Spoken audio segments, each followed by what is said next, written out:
So you open your eyes, and you're in a dark alley that smells like old rain, roasted chestnuts, and last night's regrets. You're standing in front of a brick wall that isn't a wall at all. It's a speakeasy door, heavy wood, painted over, with a tiny sliding peephole that's about to become very important. The moonlight hits the sidewalk like spilled milk, and somewhere behind you, a saxophone is giving a slow, sleepy moan from inside a second-story window. Welcome to Chicago, 1927. The doorman peers out from the sliding slot like he's seen you before in a dream. You don't have a password because of course you don't, but you mutter something that sounds just ambiguous enough. He shrugs, opens the door, and just like that, you disappear into another world. Oh, quick thing, this whole place, very illegal. Today this kind of gathering would be frowned upon by health inspectors, zoning commissions, and several moral grandmothers. Just putting that out there. If you've ever played Mafia Definitive Edition, some of this might feel familiar. The fedoras, the filtered sunlight, the sharp edge of danger softened by music and style. You're walking through it now, in real time. The inside is smaller than you expected, not claustrophobic but snug.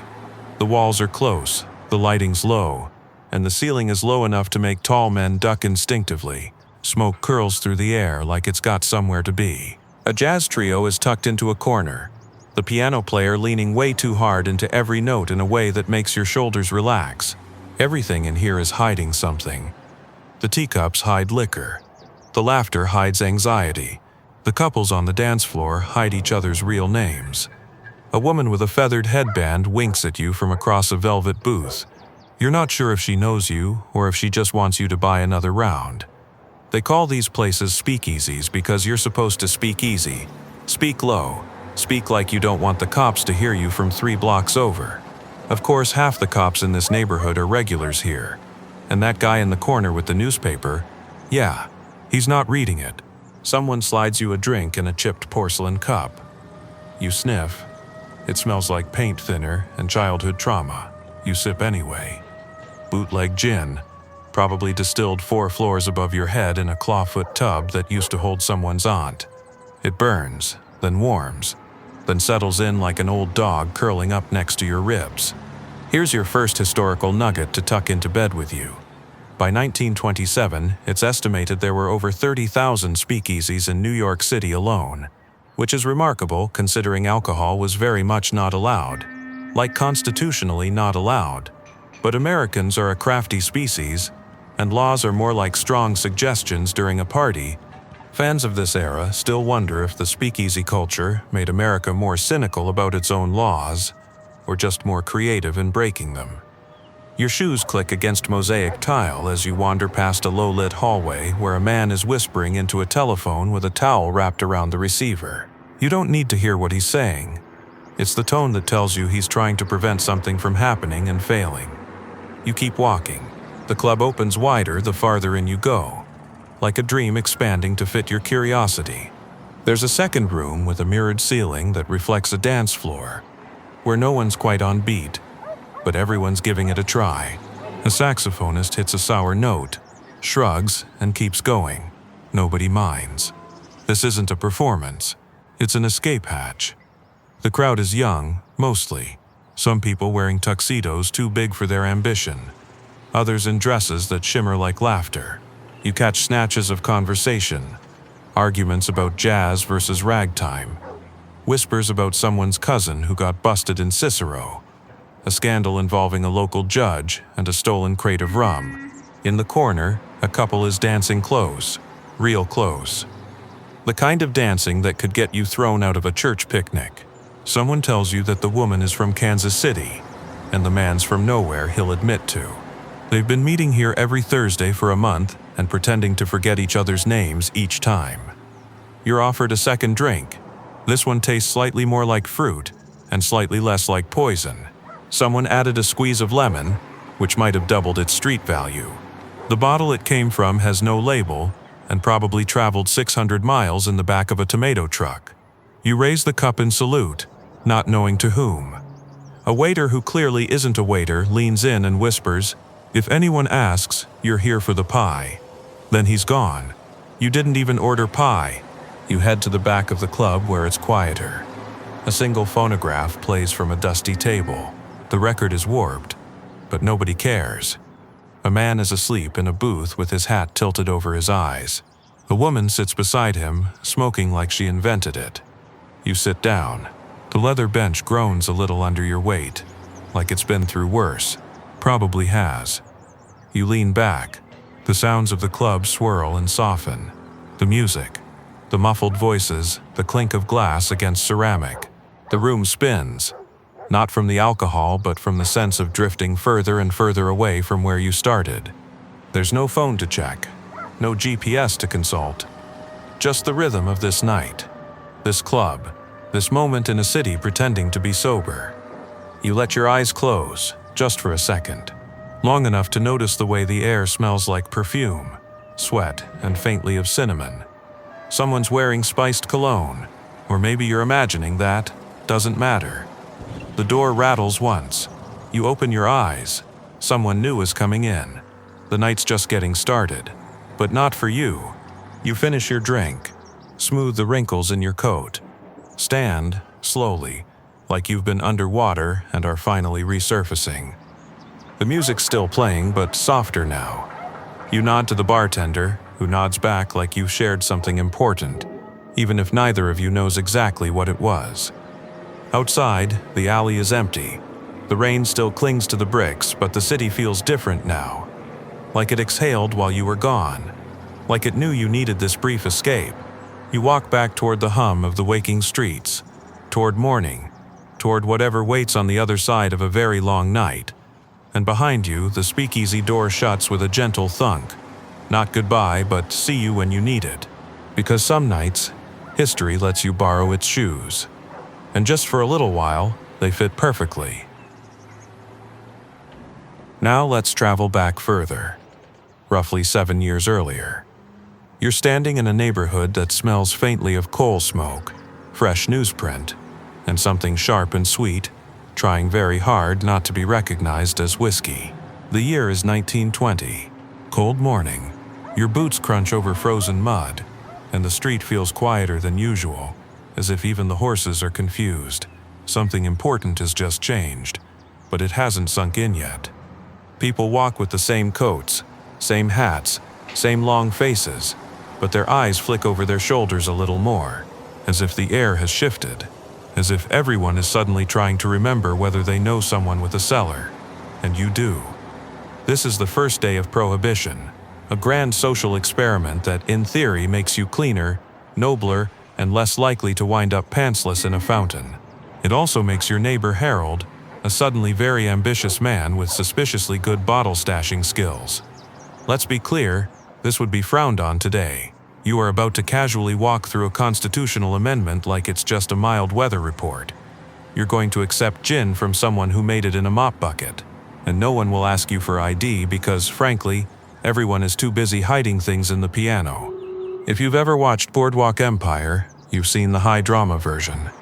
But in this quiet moment, the drama hasn't shown up yet. Just the cold and the sense that something's about to slip out from under the rules. You walk down the block. The city is wrapped in frost and gossip. The streetcar hums by like it has a secret. You pass a bakery already open.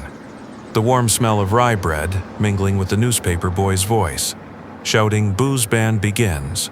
Police shrug. The bakery window is fogged up. Someone inside is laughing too loudly for breakfast. You suspect it's not just laughter. You turn the corner and the city opens up. Steel and brick buildings rise like stiff collars around you. Behind every window, something either drying up or just getting started. You're on the edge of a change that came with a deadline. It's the first morning of the 18th Amendment, the one that says no more manufacturing, transporting, or selling intoxicating liquors. Except, well, nobody said you couldn't possess what you already owned. And people owned quite a bit. Private clubs, basements, attics, all now slightly more interesting than they were yesterday. A man walks by holding a violin case very delicately. You're 60% sure it contains something that can't carry a tune. And here's the historical fact. Americans didn't just wake up and accept this overnight. The Volstead Act, the enforcement arm of Prohibition, was pushed by the same moral energy that had banned dancing on Sundays and novels with too much shoulder touching. It was the result of years of effort from temperance leagues, politicians, and deeply suspicious grandmothers. But once the law went live, people immediately got creative. And that's where you come in. Because you're not one of the angry ones shaking fists at saloons. You're the quiet type, the one who listens more than you talk, who notices the way a certain store always closes 5 minutes after the police patrol passes by, the one who knows how to walk quickly without drawing attention. You have a jacket with large inside pockets. You have friends with larger basements. And you have curiosity, which is dangerous in any era, but especially this one. You reach the edge of a park where a man in a bowler hat is feeding pigeons with one hand and drinking from a hollowed-out Bible with the other. He raises the flask slightly in your direction, a toast or a dare. And here's the quirky detail. Pharmacies could still sell medicinal alcohol. So now, overnight, America has a suspicious number of very sick people with doctors who believe bourbon helps with nervous exhaustion. One chain of drugstores, Walgreens, multiplied from 20 stores to over 500 during Prohibition. Coincidence? Probably not. Back on the street, 2 young men in matching wool coats are stacking empty crates marked cherry soda into a Model T. One of the crates rattles like it's holding ambition. You keep walking. You didn't see anything. Nobody did. The new law is supposed to make people better, less violent, less rowdy, more godly. But what it's really made this morning is silence. The bars are closed. The clinking of glass is gone from the curbside. Even the city dogs seem baffled. You wonder how long can this last? Fans of this era still wonder if Prohibition ever really had a chance. Was it doomed from the start? Or could it have worked with a little less hypocrisy and a lot more actual enforcement? It's hard to say. But standing here now, you can already feel the cracks forming. Your hand rests on the brick of a familiar building. Its windows are dusty, its door officially locked. But you know better. You tap once, wait, then twice. A pause. The door opens just enough for a warm hand to pull you inside. The smell hits first. Lemons, wood smoke, old rugs, and something sharp that isn't quite cleaning fluid. The lights are low, the piano is playing itself, or someone's doing a very good job pretending to be a ghost, and someone hands you a drink that tastes like regret and lavender. You take a seat. Outside, the frost melts slowly. Inside, something else is thawing too. The dry years have officially begun, but they're not going to stay dry for long. You wake up with the taste of yesterday's cocktail still clinging to the back of your throat, like a perfume that overstayed its welcome. Your head feels like a marching band passed through at dawn. But no time for complaints. You've been invited to help with a batch of gin. Yes, gin. Homemade. Technically bathtub gin, though the bathtub is more for attitude than utility. It's not as if people are actually soaking citrus peel in soapy bathwater. Well, not all people. You wrap your coat tight and step out into the morning air, which smells like snow, gasoline, and the quiet regret of overenthusiastic toasts. The sun peeks through a haze of chimney smoke as you head 3 blocks east to Mrs. Callahan's 3rd-floor apartment. You knock twice, wait, then whisper the phrase, "I brought the ginger ale." The door creaks open.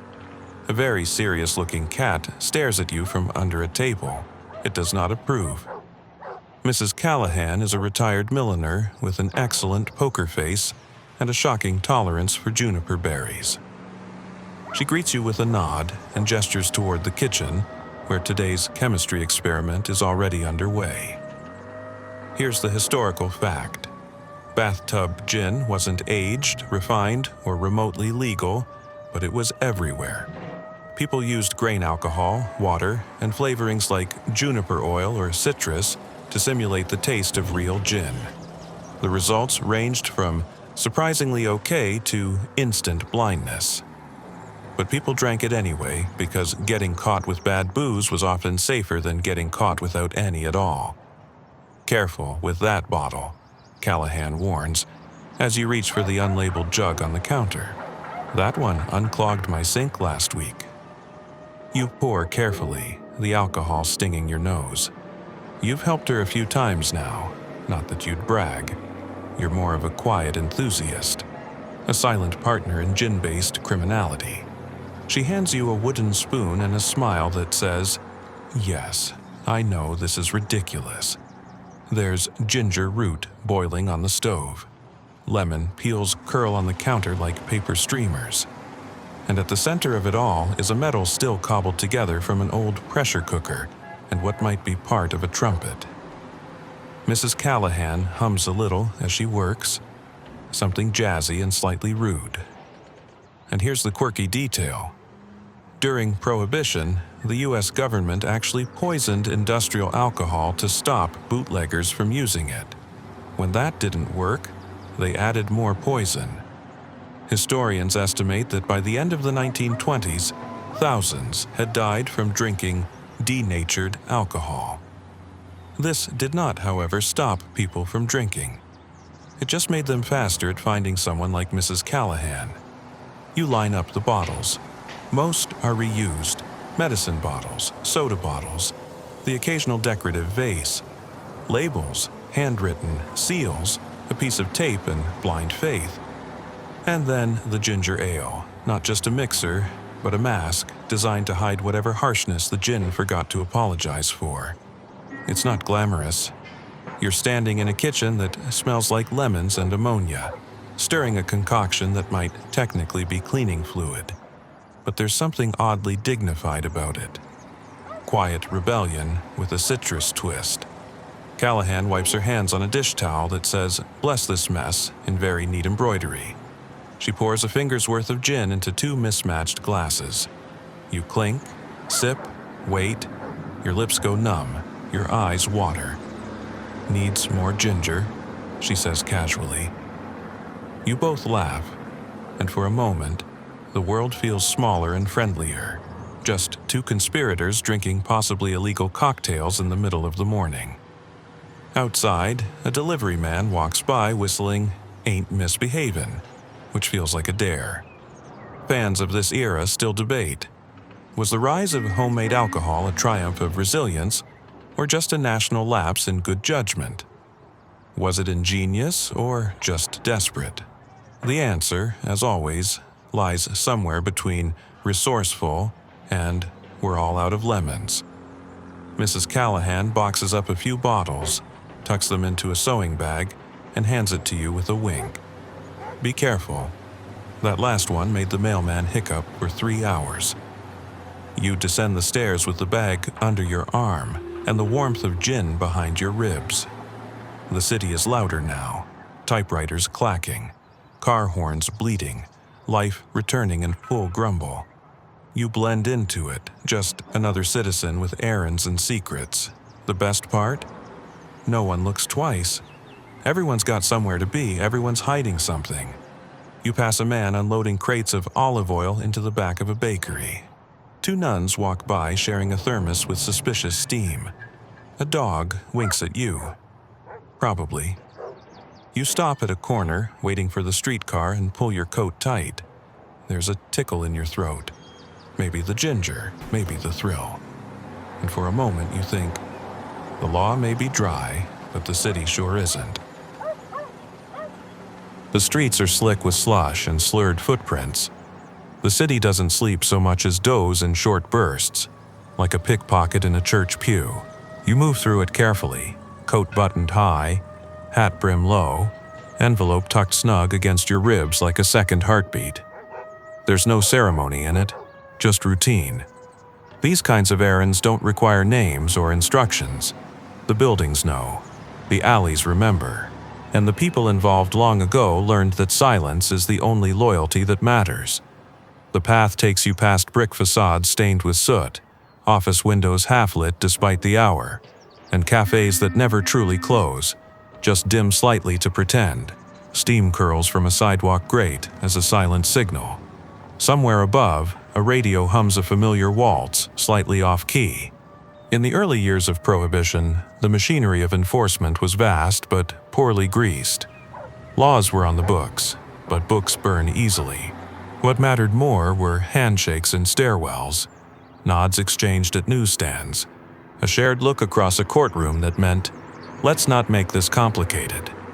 Here's the historical fact. Bribery wasn't the exception. It was the system. From local police precincts to judges in polished chambers, nearly every layer of authority had its price. Sometimes it was cash. Sometimes it was information. Sometimes it was a bottle left under the desk with a ribbon that meant nothing and everything. You walk the route slowly, letting time disguise purpose. The envelope in your coat is ordinary. It could be rent, a letter, theater tickets. Except it isn't. It's filled with the grease that keeps the city from locking up every jazz pianist and soda jerk with a side hustle. In a city this large, the web is sprawling.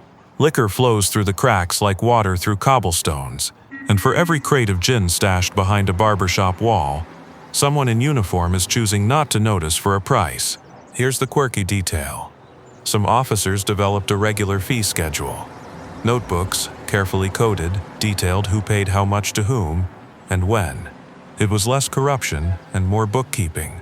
A strange kind of order masked as chaos. Elevators take too long. Lobbies echo.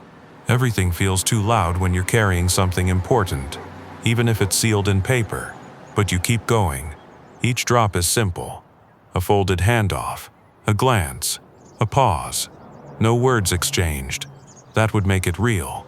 Along the way, you notice others like you. People whose pace is too deliberate, whose eyes skim the edges of the street. Not nervous, just experienced. There are patterns to this life. Like wind through an open window. It slips around structures too rigid to bend. Fans of this era still wonder how much of Prohibition's failure was written in these very exchanges. Not the wild roaring scandals, but the quiet, relentless agreements behind closed doors. Was the law too ambitious, or was it simply too easy to ignore? The last stop is unremarkable. A shop that smells faintly of paper and boiled coffee. You leave the envelope exactly where it needs to be, tucked beside a register, hidden in a folder, behind a stack of forms that all look properly stamped. Then you leave. The city receives you again, as it always does. Horns, heels, boot soles on wet pavement. A symphony of movement without question. The truth of things hidden in plain sight. Bribery in this world isn't drama. It's function. The oil between the gears of illegality and survival. It isn't about power. It's about permission. Rented, borrowed, occasionally fumbled, but always paid for. You move back into the hum of it all. Just one more shape among many, swallowed up by a city that prefers its morality diluted and served in a glass. The room smells faintly of starch, dust, and violet perfume. Lace curtains filter the morning light, softening the edges of polished wood and polished smiles. Outside, the city groans to life with the scrape of wagon wheels and the hiss of trolleys. But in here, time behaves more politely. Tables are set with cloth napkins folded into sharp triangles. Cups sit in matching saucers, not one chipped. Doilies anchor everything like fragile declarations of civility. The mood is brisk and proper, but beneath the calm is motion. A rustling of papers, the clearing of throats, the careful pouring of tea into china that rattles ever so slightly on its way down. This is the Women's Club. Officially, it's a place for discussion and improvement, for poetry readings and charity drives, for community-minded engagements conducted with tasteful restraint and highly transferable casserole recipes. Unofficially, it's more. The club has been meeting for years. It predates the amendment and will likely outlast it. It doesn't advertise, doesn't invite attention, doesn't do anything that might require a raised voice. But its members have opinions, and those opinions, steeped long enough, turn into plans. The space is orderly. There's a kind of choreography at work. Chairs scooted back in unison, gloves removed with synchronized care. When the minutes are read and the schedule of events begins, it's all very above board. Embroidery circles, fundraisers, lectures on household economy. But folded into those lines are coded updates. One shipment has arrived. Another has cleared the docks. A third is still held up. Here's the historical fact. Many women were not just passive observers during Prohibition, they were active participants, often leading the charge in both enforcing and undermining the law. The Women's Christian Temperance Union had pushed hard for the 18th Amendment, but just as passionately, other groups formed quiet networks to keep the social rituals of drinking alive, especially among wealthier circles, where privacy was easier to purchase. The women's clubs became nodes in an invisible web, not overtly rebellious but deft. Importing was tricky. Bottles were concealed in boxes labeled as preserves or toiletries.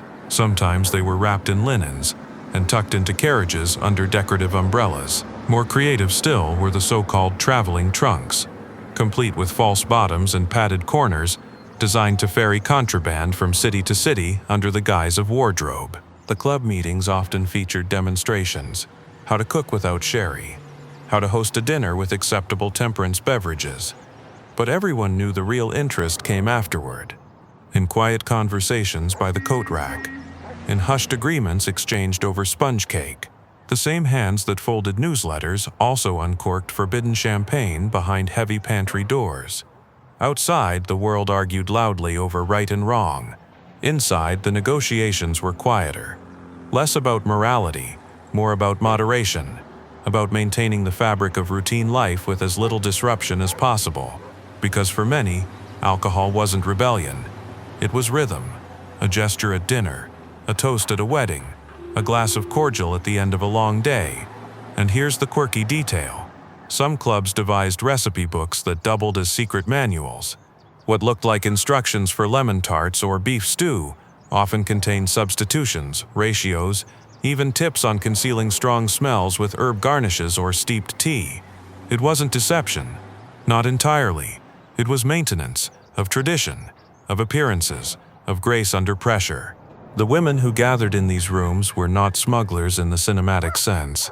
They didn't run from police in narrow alleys or fire pistols from speeding cars. Their world moved with quieter stakes. The challenge was to continue as if nothing had changed, even though everything had, to dress in pearls and discuss logistics, to sip modestly while planning extravagantly. It wasn't always about drink. Sometimes it was about control, of space, of time, of the shifting rules. The outside world told them they could vote now, but not drink, that their sons could go to war, but they themselves couldn't serve a glass of brandy on Christmas Eve. The contradictions rankled, and so within their own walls they rearranged them into something that made more sense. Fans of this era still debate the full influence of women's clubs during Prohibition. Some see them as complicit, enablers of quiet defiance. Others argue they were cultural stewards, ensuring continuity where chaos threatened.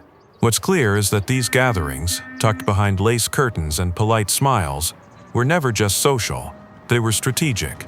Tea is poured, notes are passed. A suggestion is made to host a literary evening. There will be readings and music, and unofficially, a decanter passed among the favored guests. No one will speak of it, but someone will remember to bring extra mint leaves, just in case.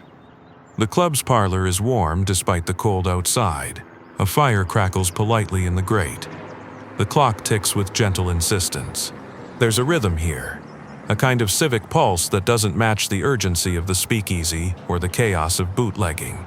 It's slower, steadier, no less intentional. In these rooms, small decisions ripple outward. A recipe shared becomes a pattern repeated. A contact offered becomes a delivery made. A glance of approval becomes permission granted. These are not acts of defiance as much as they are acts of preservation, of occasion, of ceremony. The end of the meeting is always the same. Chairs tucked in, gloves replaced, hats pinned. The ritual of departure as carefully staged as the meeting itself. Nothing is rushed. Everything seems ordinary. But beneath the calm are wheels turning, bottles counted, favors arranged, next steps envisioned. As the doors open again to the winter air, the outside world folds back in. Horns, smoke, shouts from the market, the rhythms of a city pressing on. But something quiet lingers from the parlor, an invisible ink of intention scrawled across the day. This is how it moves, not with noise, but with nuance. Not with headlines, but with handshakes and recipes and folded napkins with coded notes. Inside, the chairs are empty again. The room holds its breath, but it will gather again soon. The next invitation already written, the next plan already forming. The city hums differently after dark. Its edges blur. Windows spill light in long rectangles onto the pavement. Smoke curls from every doorway like punctuation, trailing behind soft brass notes and the gentle tap of leather soles on polished floors. Night is when the rules loosen their grip. They don't vanish. They simply slouch a little, bowing to rhythm and convenience. A steady thump rises from cellars and parlors, and curtained lofts, drums, hearts, heels, all competing for tempo. On one block, a faint melody drifts from an open window. Half music, half memory. Down another, neon flickers against puddled brick. A fake name written in cursive across the front of a building that's definitely something other than what it claims to be. It's always something else. Behind those doors, the air thickens. The first inhale stings a little. Part perfume, part cigarette smoke, part whatever spirits are being poured with more confidence than caution. Laughter is constant, bubbling up like carbonation, uncontrolled and contagious. Every room holds a band. Maybe a trio. Maybe 10 strong, packed shoulder to shoulder on a platform that might once have been a proper stage, or just the end of a hallway. The music starts slowly, coaxing bodies into motion. It doesn't ask, it dares. And here's the historical fact. Jazz wasn't just a soundtrack to the 1920s. It was the pulse. The genre spread like wildfire, fueled by speakeasies and radio stations, drawing young crowds into basements and back rooms where freedom came in syncopated time. It was raw, improvised, and loud in all the ways the dry law was not. It defied quiet. It refused to stand still. The dance floors aren't always floors. Sometimes they're just cleared space between tables. Sometimes they're rooftops or garages or warehouses lined with rugs and optimism. The only requirement is movement. A twitch of the shoulder, a swing of the hips, a step that leads nowhere but feels like escape. Feet shuffle, ankles twist, arms lift. Some dancers know what they're doing. Others fake it until the beat forgives them. There's no judgment, just a current to be caught or carried by. Everyone is here for the same reason. To move, to forget, to fill the hours with something louder than silence. The clothes glimmer faintly. Beads sewn into dresses catch the light like stars. Lapels shine with borrowed polish. Hair is sculpted into waves, ridges, illusions of control. Cologne clings to collars and wrists, applied too liberally and worn like armor. And here's the quirky detail. So much perfume was used during Prohibition that sales of scented goods skyrocketed, not as luxury, but as necessity. With poorly made liquor often smelling like varnish or turpentine, people masked the odor with cologne, aftershave, and scented sachets tucked discreetly into pockets. Enter a party, and you were as likely to be overwhelmed by roses as by rum. Somewhere in the back, there's a rhythm section never quite in sync. Someone claps off beat, but no one minds. The sound is part of the charm. The dancers swirl through it, some linked at the hands, others moving solo with abandon. Shoes squeak, dresses swish. The atmosphere is thick with warmth and momentum. The music breaks into something faster, a crescendo, a shout of brass and cymbal that sends everyone reeling into a more urgent kind of movement. Hips shake harder, shoes come off. The rules, already weak at the knees, collapse completely. It doesn't matter if you know the steps. What matters is being part of the collective motion. This moving refusal to be still. For some, it's a statement. For others, just a Thursday. Fans of this era still wonder, did people dance because they were free, or did they dance because they weren't? Was the joy a celebration or a protest? The lines blur under low lighting and loud instruments. Tables are crowded with bottles dressed up as soda or sparkling water. The contents vary. Some sweet, some bitter, some best consumed quickly before the smell gives them away. Drinks are passed without asking. Spills are laughed off. Nothing is sacred except the rhythm. The music changes again, slowing now. A crooner hums something soft, and the dancers lean in, pairs forming like clouds. The room hushes. Just enough. No speeches. No declarations. Just bodies close enough to share a song without owning it. The walls are marked with evidence of nights like this. Scuff marks from shoes. Ashtrays overflowing with ambition. Lipstick prints on glass rims left behind like signatures. Somewhere, a forgotten coat hangs like a flag of surrender. The temperature rises as the night grows heavy. Windows fog. Collars are loosened. Stockings slip down just slightly for relief. The band plays on. The band always plays on. This isn't escape. It's endurance. Polished with sequins. It's the performance of joy. Rehearsed nightly, perfected through repetition. Behind the dancing is exhaustion. Behind the laughter, tension. But none of it surfaces. Not here. The night stretches, folds in on itself, then opens again like a deep inhale. The last song is never really the last. There's always one more, coaxed from tired hands and tired voices. The floor still pulses with residual movement, like a pond after the splash. Eventually, the lights dim. Not sharply, just a gentle suggestion. The room softens, and the dancers begin to drift toward the edges, flushed and dizzy and satisfied. The doors creak open, letting in the chill of early morning. Outside, the world is quiet again, still lawful, still watching. But inside, a kind of rebellion lingers in the air, a mingling of scent, sweat, and something almost spiritual. No names were needed, no plans were made, but the memory has weight. A night like this doesn't disappear. It dissolves slowly, like smoke in sunlight. The street is damp with dew. Shoes echo on pavement. Someone hums part of a melody that hasn't quite left the room. The night may be over, but the rhythm lingers, tapped out on stair rails and fingertips, kept alive until the next gathering. And when that comes, the music will rise again. Bold, messy, too loud for comfort. It will call people to move even when they're tired, to dance in defiance of something too complicated to name. In the end, it isn't about the gin or the law or the politics. It's about the moment in the middle of the song when the world forgets to be so heavy, when the feet leave the floor and stay suspended, just long enough to believe in the idea of lightness. The city sleeps, finally, but its dreams are syncopated. The city begins to take itself more seriously. The chaos of early Prohibition, with its half-baked basement stills and clumsy handoffs in alleyways, slowly evolves into something more organized. Less improvisation, more infrastructure. Less whispers, more ledgers. What once was a scatter of amateurs has hardened into hierarchy. Corners have owners now. Warehouses are guarded. Schedules are printed, though never with real names. The business of illegality starts to look uncomfortably like ordinary business. There are uniforms. There are drivers. There are even receipts. In neighborhoods once defined by coal dust and chipped brick, new vehicles appear. Sleek, polished, well-maintained.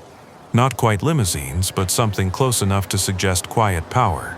Inside them, men and women sit with straight backs and steady eyes, passing envelopes, taking notes. The aura is no longer desperate. It is deliberate. And here's the historical fact.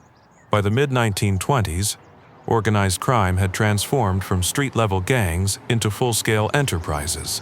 Families, syndicates, crews, whatever the label, the structure was rigid. Territories were mapped, duties assigned. There were bootleggers, enforcers, money launderers, accountants. Entire illegal empires rose from nothing, brick by brick, funded by public thirst and enforced with precision. In some ways, the law's attempt to dry the country out had only made the underworld stronger. The demand never wavered, only shifted direction. Now, instead of a bottle passed hand to hand, there were truckloads moved by night, guarded like gold. The risks were higher, so were the rewards. Across the city, corners became checkpoints. Storefronts became fronts. Tailor shops that never measured anything. Bakeries that never baked. Real estate offices that never sold a single square foot. All perfectly ordinary on paper, yet each a part of a wider system, humming under the surface. The paperwork was astonishing. Not just records of bribes and sales, but entire inventories. Shipments tracked. deliveries scheduled, payrolls maintained. It was, in a strange way, professionalism born from illegality. The shadow economy had spreadsheets in its own way, and a surprising respect for punctuality. And here's the quirky detail. Some figures within the mob world actually carried business cards, not as a joke but as a statement. Titles included import-export, sanitation services, or simply consultant. These cards were never handed out carelessly. They weren't for show. They were codes, a way of saying, I'm not just anyone. I belong to something. The influence spread. Politicians, judges, patrol officers, all became variables in the larger equation. Some turned a blind eye. Others profited directly. The line between corruption and cooperation grew faint, like ink diluted too far. Who was in control? The law or the ones defying it became a question with no easy answer. Money flowed, and where money went, luxury followed. The once humble outfits of bootleggers gave way to sharp suits, manicured nails, polished shoes. The aesthetic changed. Not flamboyant, strategic, respectable, even elegant. Appearances became armor. Buildings that once echoed with emptiness were purchased, renovated, turned into hubs. Office space with locked doors and no visible signage. Warehouses filled with crates labeled as textiles, spices, or machine parts. Each label a lie, each lie part of the efficiency. Everything cataloged, categorized, protected. Fans of this era still debate. Was organized crime inevitable, or did Prohibition give it a specific mold to grow in? Did the state's overreach simply create a vacuum that was bound to be filled? The answer may lie somewhere in the silent rhythm of delivery trucks weaving through the night. Always on time, always just out of reach. In wealthier neighborhoods, the change was quieter, but no less pronounced. Hidden investments, silent partnerships, money from underground liquor routes resurfaced in real estate, stock portfolios, and even philanthropic ventures. It became possible to host a fundraiser with stolen money while toasting to law and order. Networks sprawled across cities, then across states. Borders became suggestions. The roadways, once empty at dusk, became arteries for movement. Liquor traveled long distances, passed between hands that never met. From docks to diners, from barns to basements. The system worked because it mimicked a machine. And in that machine, there were few accidents. Mistakes were rare. When they happened, they were quiet and final. The efficiency demanded it. Yet, even within all this structure, there was flexibility, adaptation, a willingness to shift routes, to change packaging, to try new disguises. Trucks painted with the logos of respectable delivery services. Drivers in uniforms tailored just enough to convince, but not enough to invite inspection. Sometimes the routes went through cities asleep at the wheel, other times through farmland dotted with silos and silences. Wherever it passed, it left traces. A bottle cap in a ditch, a tire mark where it shouldn't be, the faint scent of something sweet on the breeze. And in those moments, the mythos grew. The mob wasn't just a threat. It became a story, retold in barbershops and behind newspaper stands. Names circulated, always with a tone of awe, not fear, admiration even. The figures at the top, rarely seen, became almost legendary, blurred between fact and fiction, draped in whispers. They weren't just criminals. They were symbols of defiance, of control, of a system that built its own rules when the official ones failed to hold water. In the heart of the city, marble steps lead to buildings where decisions are made, laws passed, but just a few blocks over, in less ornate rooms, strategies are written in ink that never touches paper. In these rooms, orders are given, not spoken. Trust is currency. Memory is everything. Nothing is wasted. Not time. Not opportunity. Even setbacks are studied, turned into blueprints for improvement. There is no romance in it, only purpose. The streets, which once hosted chaotic scrambles for black market booze, now watch quiet exchanges between briefcases and glances. Deals made in the space between footsteps. Power reshaped into something that doesn't need to raise its voice. The architecture of crime mirrors the architecture of industry. Meetings are held in the same rhythms. Decisions are made by those who rarely attend the parties thrown in their name. The face of illegality is no longer a smudge in the alley. It's a polished desk in a corner office above a bakery that sells nothing but paper bags. And still the deliveries arrive, the money moves, the silence holds, the city breathes around it, half aware and half willing. The system continues, not because it must, but because it can. There is no need for disguise anymore. Not really, the disguise has become the norm. What once was hidden is now simply unspoken. And still the cards exist. Crisp, white, minimal, a name that may not be real, a number that reaches someone who never gives theirs in return. The card says everything it needs to, and nothing more. The horizon stretches in both directions, flat, wide, indifferent. The road here is not paved but pressed into the earth by repetition, a track carved by wheels that carry more than they admit. It cuts through fields stubbled with the last remnants of corn and frost-bitten weeds, winding past barns that look abandoned, though most are not. There are no signs out here, no billboards promising luxury, no storefronts competing for attention, just sky, snow, and the low hum of engines that pass without ceremony. The noise carries for miles across the emptiness, but it never lingers. That's part of the design. This is border country, not marked by flags or fences, but by subtle habits. Cars that don't stop at intersections, headlights that flicker twice before shutting off, fences with gates that swing open only for the right rhythm of knocks. Between one nation and another, there are more rules than laws, and none of them are written. And here's the historical fact. During Prohibition, the border between the United States and Canada became a critical artery for smuggling alcohol. Canada, where liquor remained legal in many provinces, became an unintentional partner in America's underground thirst. Spirits were shipped to border towns, then ferried across lakes, rivers, fields, and forests under the cover of darkness and fog. The vehicles used for these crossings were not elegant. They were practical, modified, reinforced.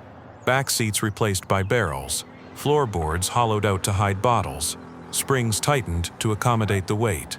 Every curve of the car planned for utility, every dent an acceptable cost. Some routes relied on water, boats gliding silently across lake surfaces, so still they mirrored the moon. Others moved overland, inching along forest paths or frozen riverbeds, tires wrapped in cloth to muffle the crunch of ice. Every trip was a gamble, not just with the law but with the elements, the timing, the terrain. And here's the quirky detail.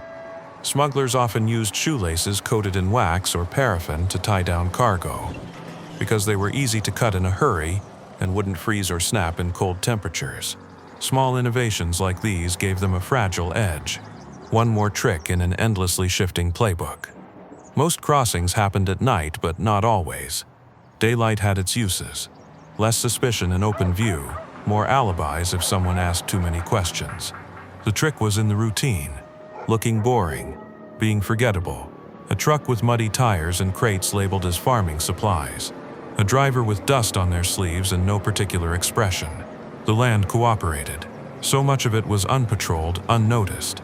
The sheer scale of geography worked in favor of those who moved quietly. Forests offered cover. Hills hid motion. Even the weather, inconvenient for most, became a kind of ally. Fog was a friend. Snow muffled sound. Rain obscured shapes. Routes changed constantly. Not because they had to, but because certainty was dangerous. What worked last week might be compromised today. Every crossing was treated as the first. Paranoia became part of the job. Routines were broken on purpose. Time frames shifted without notice. Maps were memorized, then destroyed. The vehicles returned lighter, not just in weight, but in mood. A run completed without incident was marked not with celebration, but with relief. The road behind held no grudge, but it also gave no promises. Fans of this era still wonder, how much of Prohibition's failure rested in these borderlands? The cities drew the headlines, the glamorous raids, the smoky clubs.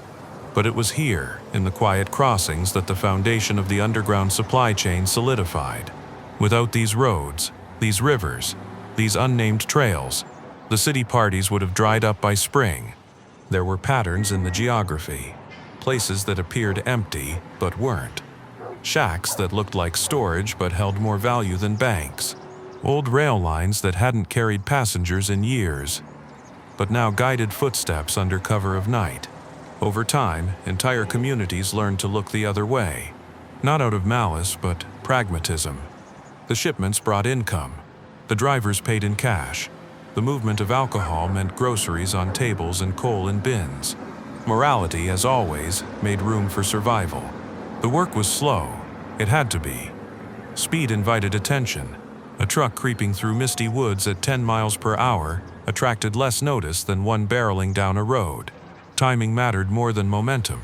Success was measured in silence, and silence was everywhere. The stillness of the borderlands wasn't emptiness, it was alertness. A kind of listening that stretched beyond ears. Crows shifting in trees, dogs barking at odd hours, lights flicking once then off. Every detail mattered. Every deviation had meaning. There was no single hub, no master plan, just a web of connections that adjusted in real time. One town's delay became another's reroute. One broken axle could ripple across counties. It was messy, but it worked. The inefficiency was the camouflage. And always there was risk. Not dramatic, but constant. Thin ice, flat tires. A wrong turn taken 1 second too late. The danger wasn't always the law. Sometimes it was just entropy. The relentless wear of motion against time. The return trips were different. The tension lifted slightly, though never completely. Empty crates in back. The scent of liquor clinging faintly to burlap. Hands that rested more easily on the wheel. No need for disguise on the way home. The weight had been delivered. The job was done. The border receded behind, unmarked and unchanged. No signpost, no ceremony. Just a line remembered in boots and wheels and ghost stories told to no one in particular, and then the road disappeared again into the everyday. Pastures, fence posts, the occasional scarecrow leaning like it's heard too much. The smuggler's path folded back into the land like a dream that never quite made it to daylight. In these spaces, history left fewer fingerprints. No grand declarations, no famous addresses, just ruts in the road and the faint scrape of tires on gravel. But here, more than anywhere else, the machinery of defiance moved quietly forward. The city may have partied, the courtrooms may have argued, but here between the trees and over the frozen rivers, the real work of prohibition moved forward, one cautious mile at a time. The idea of enforcement always conjures a specific image. A tall figure in a stiff coat, hat pulled low, badge gleaming somewhere near a stern expression. But the reality along Prohibition's edges was never so clean. Order, in this era, was as much theater as it was threat, and the agents tasked with upholding the law often resembled the very people they were chasing. In the cities, enforcement moved in shadow and sleight of hand. It didn't wear a uniform or demand attention. It blended. It followed. It waited. And when it struck, it did so without ceremony. The work of a prohibition agent was rarely glamorous. The targets were slippery, the evidence easily destroyed. The laws, while clear on paper, played tricks in practice. A single bottle was enough to justify an arrest, but only if it could be found, cataloged, and proven to contain alcohol not legally held for religious, medicinal, or industrial purposes. And that wasn't always easy. And here's the historical fact. By 1925, there were more than 1,500 federal agents tasked with enforcing the Volstead Act. They were underpaid, undertrained, and often poorly supervised. Corruption was rampant, not just among local police, but within the enforcement arm itself. Many agents looked the other way for cash. Some ran side businesses. A few drank what they confiscated. Still, some tried. They developed methods that blurred the line between investigator and actor. Disguises became standard. A well-placed agent might pose as a customer, a delivery man, even a drunk. Sometimes, playing the fool proved more effective than playing the enforcer. A slurred speech, a staggered step, a careless question, these tactics coaxed more truth than a badge ever could. Information mattered more than muscle. The city was a web of whispers, and the best agents were those who listened instead of stormed. Surveillance was quiet, long, and often uneventful. Waiting in alleys, watching windows, noting deliveries that happened at strange hours, marking who entered a bakery and emerged smelling faintly of whiskey. And here's the quirky detail. Agents often used their own money to buy illegal liquor in sting operations. These buys were then reimbursed, if approved, through official paperwork that listed expenses like sugar water, ginger ale, and suspected spirits. The bookkeeping was almost as labyrinthine as the investigation itself. Patrols varied. In rural areas, agents drove battered cars through long stretches of road, looking for tire tracks that veered into barns or unmarked sheds. In cities, they rode elevators up to dance halls and walked basements so loud with jazz that you had to read lips to communicate. Every environment demanded adaptation. Many agents worked alone, not by choice but by limitation. Backup was a luxury. Trust was rare. Few had access to reliable colleagues, and many preferred it that way. Each bust risked exposure, of methods, of sources, of fragile alliances. Silence in both directions was essential. Raids weren't always the dramatic affairs imagined in pulp novels. Sometimes it was just a knock, a pause, a slow walk through a hallway with creaking floorboards and lingering perfume. Bottles hidden behind false walls. Flasks sewn into coat linings. Evidence tucked inside bookshelves that opened if you pulled the right novel. Other times, everything went wrong. A tip-off came too late. A door held longer than expected. A shipment disappeared hours before arrival. The world of enforcement constantly ran half a step behind a system designed to vanish before it could be touched. Fans of this era still wonder, were these agents heroes or merely participants in a grand performance? Was their struggle noble, or was it always destined to lose against the weight of cultural momentum? Even historians disagree. For every tale of a determined investigator cleaning out a smuggler's warehouse, there's another of an officer quietly accepting an envelope and returning to his paper with fresh coffee. The city didn't make it easier. Legal lines blurred. What counted as intent? What counted as ignorance? Was the bottle behind the bar illegal if it belonged to a private club? Was the delivery driver responsible for what was inside sealed crates? The law often assumed clarity where there was none. Agents kept notes. Journals filled with addresses, odd patterns, car descriptions, names overheard at card tables. These notebooks, small, grimy, sometimes encrypted, were prized tools. If lost or stolen, they could unravel entire operations. Some agents slept with them under their pillows. Surveillance posts weren't glamorous either. Fire escapes, upstairs rooms with cracked windows, abandoned buildings with just enough cover to peer through slats and watch for signs. One lamp flicked off, 2 crates carried in, 3 figures leaving in silence. Every action coded, every gesture meaning something to someone.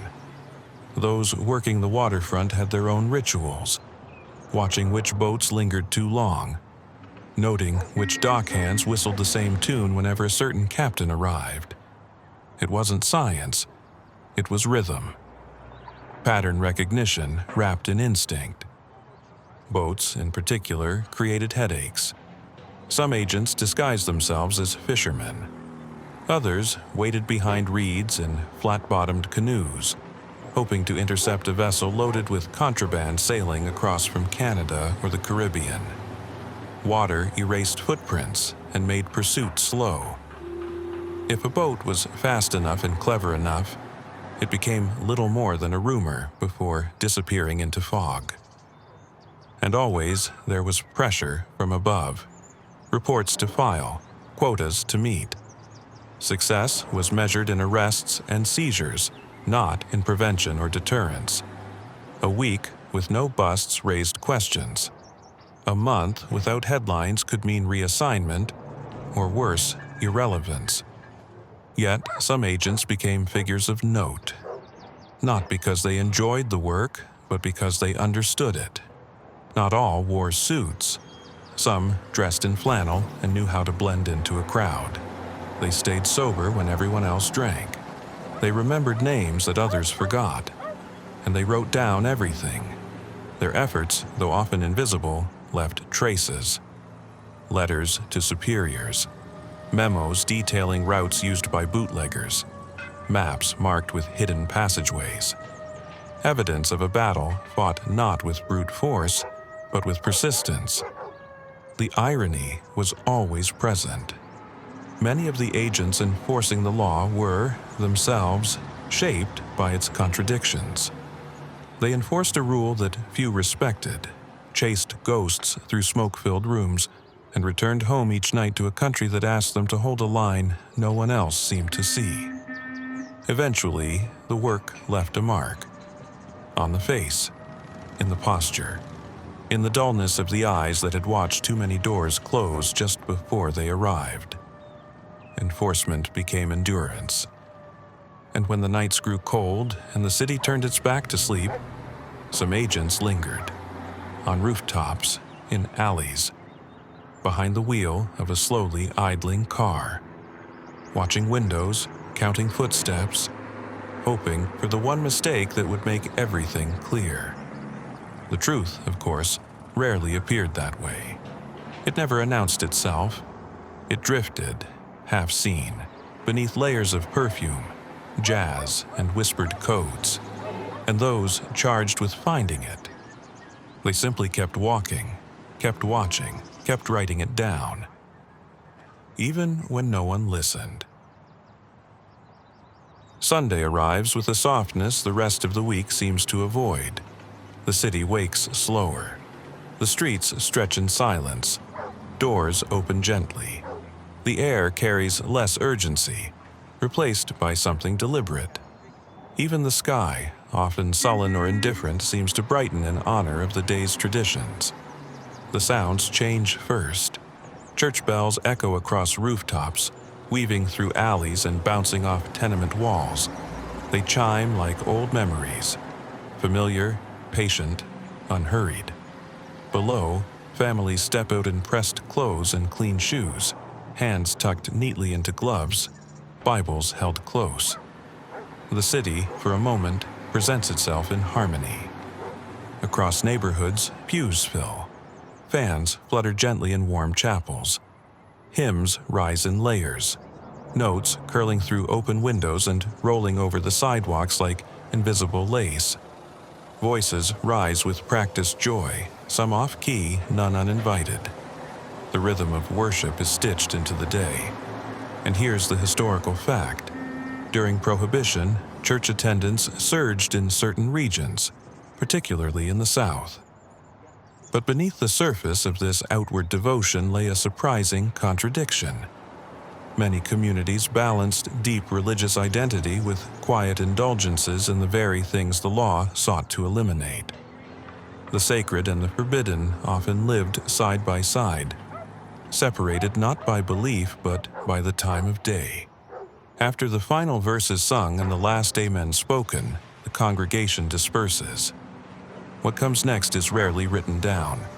A shift occurs, not in costume, not in tone, but in atmosphere. The day slides gently from sermon to supper, from reverence to rhythm, without apology. Across porches and kitchens, pots are stirred with practiced care.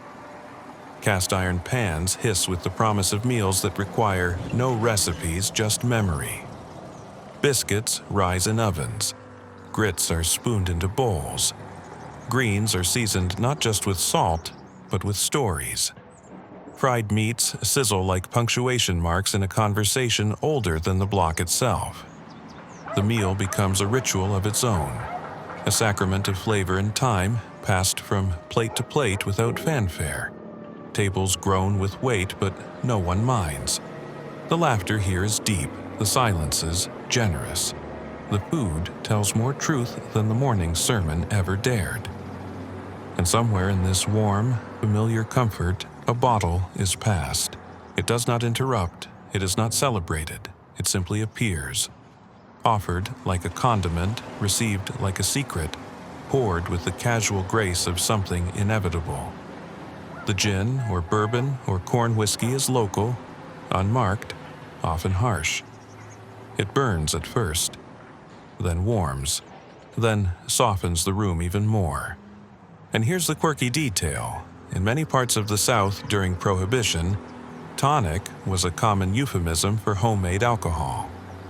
It was often added to sweet tea or fruit juice, especially on Sundays when the gesture felt both indulgent and strangely justified.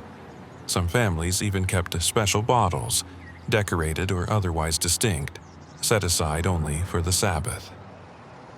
The lines between sin and tradition blur quietly, a splash of something strong in a mason jar, a toast not spoken aloud. Eyes meet, not with guilt, but with understanding.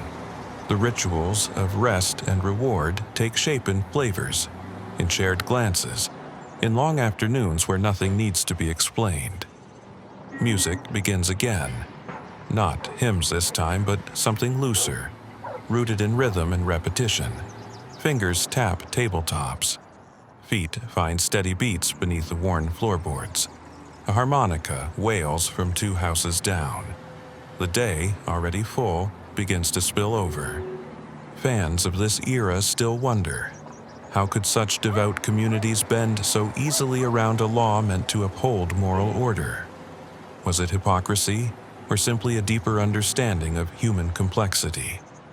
Perhaps the answer lies in the space between songs, in the quiet moment before another sip, in the way joy can coexist with discipline when no one is watching too closely. The sun arcs high, then slowly dips. Shadows stretch across gardens and gravel paths. Children nap under open windows. Elders sit quietly with folded hands and far-off gazes, their thoughts tuned not to judgment but to memory. The city outside still turns but slower. Streetcars rattle by half full.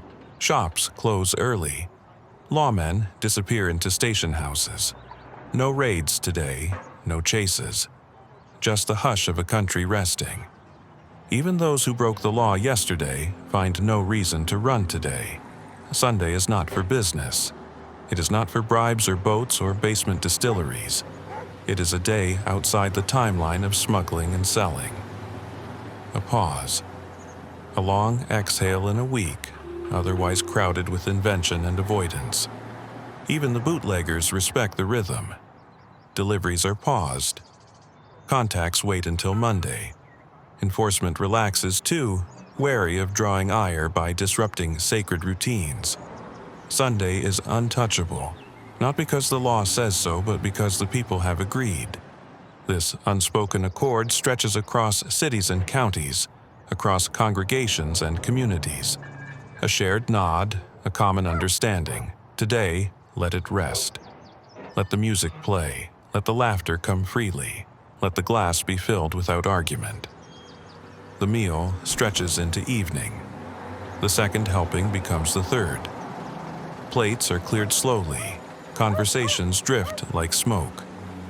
Time has no particular destination. The clocks tick, but they are not in charge. As night falls, the city begins to shift again. Lamps are lit, porches glow with soft yellow halos. A chill returns to the air, and with it, the inevitable anticipation of tomorrow. But for now, there is warmth, full stomachs, familiar sounds. A glass left half full, covered with a napkin. The contradictions of the day are not resolved. They never are, but neither are they troubling. They simply coexist, the way silence follows song, the way faith walks beside temptation, the way Sunday holds space for both heaven and something closer to earth. Inside, the last light flickers. Dishes are stacked, radios go quiet. The city sleeps again, not guiltily, not defiantly, just deeply, with the slow, satisfied breath of a world that knows it will wake tomorrow to more rules, more hustle, more masks. But tonight, for a few hours, the masks are off. The rules are blurred. And the people, flawed, faithful, full, have given themselves the smallest, sweetest freedom. The right to rest with a song in their ears and a little fire in their glass.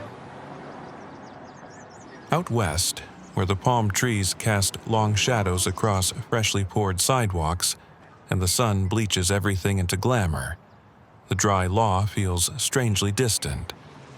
The hillsides are quiet, the ocean air soft, and the streets lined with orange blossoms and silent ambition. But behind the scenery, behind the stucco facades and mirrored studio gates, the performance of normalcy runs deeper than any script. Here, everything is illusion. Film reels spin in warehouses that smell of celluloid and dust. Spotlights flicker across polished floors. Directors shout from bullhorns, but their voices carry less conviction than the orchestra playing beneath a scene. Scenes are filmed in fragments, stitched together like memory, and in those gaps, between takes, between lines, something else flows freely. And here's the historical fact. Hollywood thrived during Prohibition, but rarely acknowledged it. Films from the early 1920s largely avoided the topic altogether. The censors watched closely, and studios wary of controversy mostly chose to look away. Yet, in real life, the movie industry was anything but sober. The parties were famous, the sets rarely dry. The industry built on fantasy had no interest in moral clarity. Studio lots became miniature cities with their own codes and rhythms. Trailers with locked doors, dressing rooms with liquor hidden behind makeup cases, backlots where supply trucks occasionally dropped off more than scenery. The layers of secrecy weren't built out of fear, they were born of habit. Everyone knew and no one said anything. That was how it worked. Actors stepped out of limousines with perfect posture, eyes hidden behind tinted glasses. Press photos captured their smiles. What they didn't capture were the flasks tucked into handbags, or the medicinal tonics delivered by studio assistants with good timing and better poker faces. The image remained intact, radiant, composed, flawless. Cameras rolled while Prohibition supposedly held the country in a moral grip, yet on-screen characters raised glasses freely in period pieces and foreign dramas. Champagne was ginger ale, whiskey was tea, the props were fiction, but everyone watching knew the subtext. Toasts in silent films still held weight. Laughter still rang out after a clink. And here's the quirky detail. Some of the most iconic scenes in early cinema were filmed with real alcohol on set. Despite the law, certain directors insisted on authenticity. If a glass was to be thrown, it had to break with conviction. If a character stumbled drunkenly through a saloon, the stagger had to feel earned. The performance didn't end when the cameras stopped. Often, it only began. The divide between on-screen virtue and off-screen indulgence grew wide. Studios cultivated an image of their stars as wholesome, otherworldly, untouchable. But beneath the surface, reputations unraveled in champagne-soaked hotel rooms and midnight drives through canyon roads.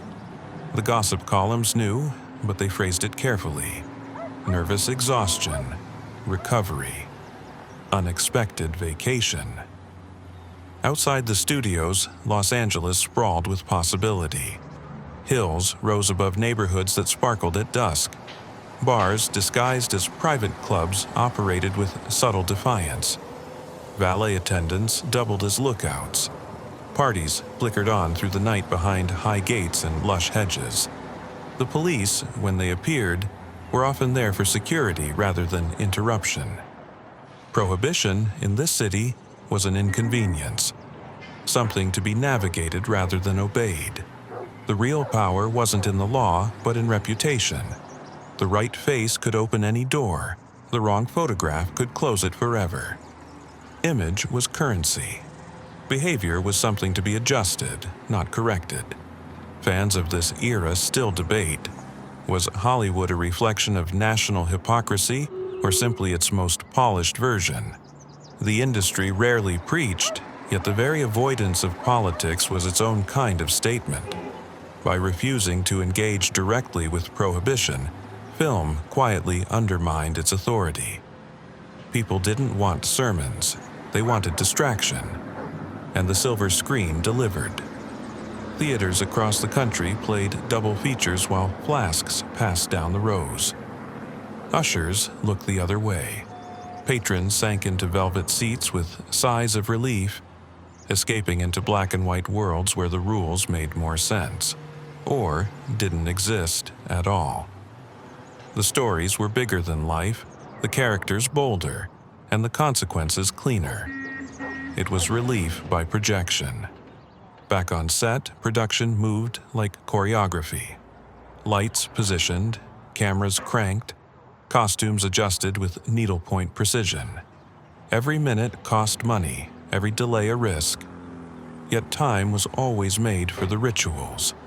Long lunches with suspiciously heavy coffee, end-of-day toasts that no one dared call what they really were.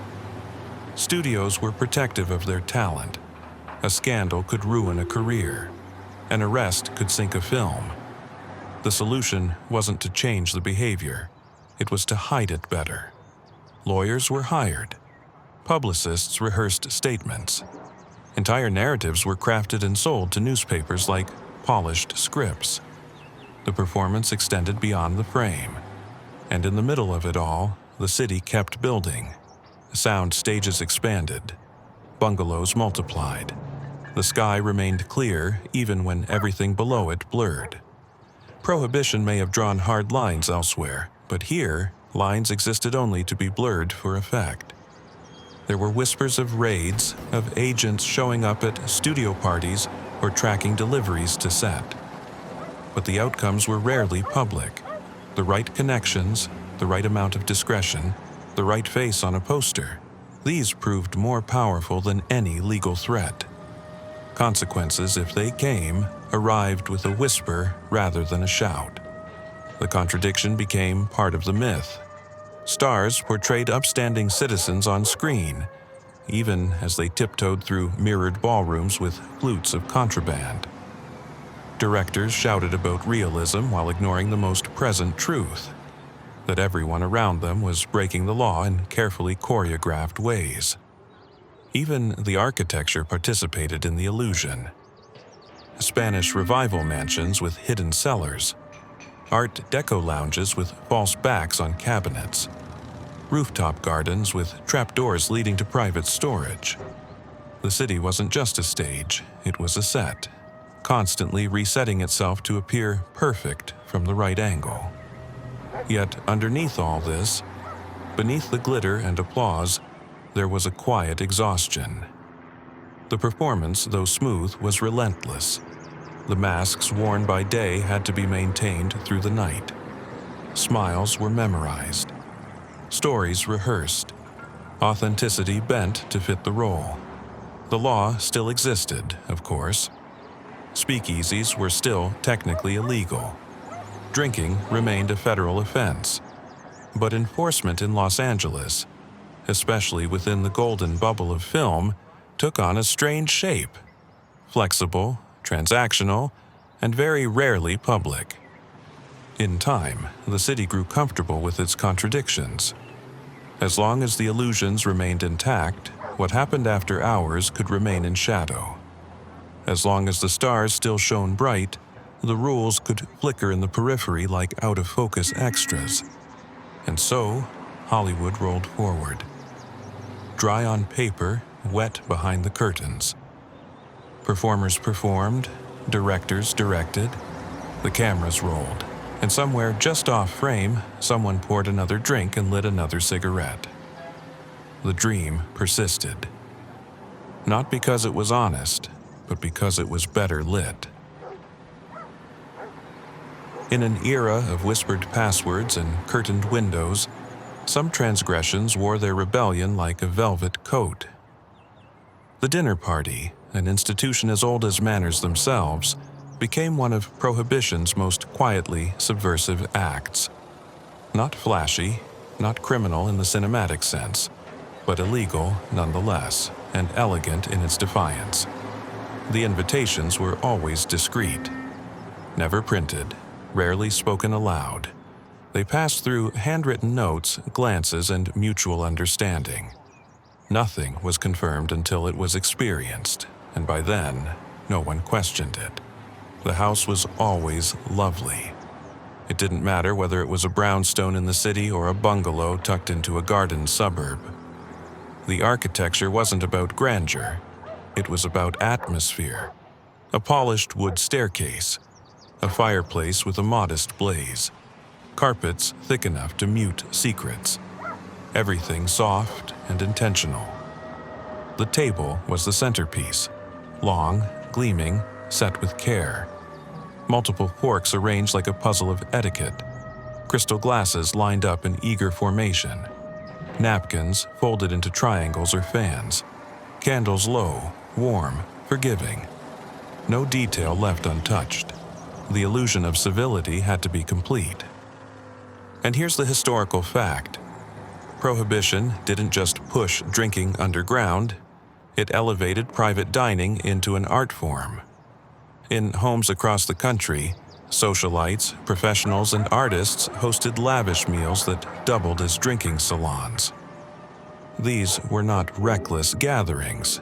They were orchestrated acts of resistance, often hidden behind proper menus and perfect posture. The courses arrived slowly, soup with a hint of sherry, fish perhaps flaked over white china, lamb or duck paired with sauces that might include splashes of something technically contraband. Each dish was matched with a pour, carefully disguised in colored glass or poured into teacups. The alcohol was never announced, never labeled. It was simply present, like a knowing glance. The air filled with warmth. Laughter stitched the moments together. Conversation slid easily from weather to novels to the newest shipment of something imported in a crate marked olive oil. The guests, even those who arrived tense, soon softened into the rhythm of the evening. It was not intoxication, it was relief. And here's the quirky detail. In order to maintain an air of legitimacy, many hosts prepared mock cocktails as decoys, tea mixed with herbs, vinegar shrubs, or juices served in cocktail glasses. These decoys were offered first, as a screen, while the true drinks circulated more quietly from kitchen to table, often poured from bottles marked as medicinal elixirs or obscure French condiments. Servants, if they were present, moved efficiently, never speaking above a whisper, their hands skilled in the mechanics of discretion. Bottles were hidden in hollow books, behind sliding panels, or beneath dish carts stacked with clean plates. What looked like a routine meal was, in many homes, a carefully staged risk. The conversation rarely lingered on the illegality. That was understood. Instead, it turned to art, fashion, politics, topics that felt appropriate beneath the glow of candlelight and behind the protection of mutual silence. These were educated people. People of taste. They weren't thugs or gangsters. They didn't run liquor across borders. They didn't shout or fight in speakeasies. But they broke the law, calmly and often. Fans of this era still wonder, were these gatherings truly about alcohol or something deeper? Was the wine a centerpiece or a symbol? In part, the act of drinking was a kind of protest, Not loud, but persistent. A quiet rebuttal to the state's intrusion into the private realm. The dinner table had always been sacred, and Prohibition, by stepping into the kitchen, had crossed a line. Outside, the streets were quiet. Perhaps a street lamp flickered. Perhaps a neighbor peeked through the curtains. But the house itself remained sealed in its own world. Suspended between soft music and full plates, the law kept politely at arm's length. Dessert arrived with ceremony. Something elaborate, layered, dusted, steaming, paired with a final pour of something darker, richer. The flavor was always a surprise, the effect cumulative. By now, the room glowed, not from the candles, but from the shared understanding that something forbidden had been shared, and shared well. When the meal ended, no one rushed to leave. Time bent. The city outside became irrelevant. The last sips were taken slowly, carefully.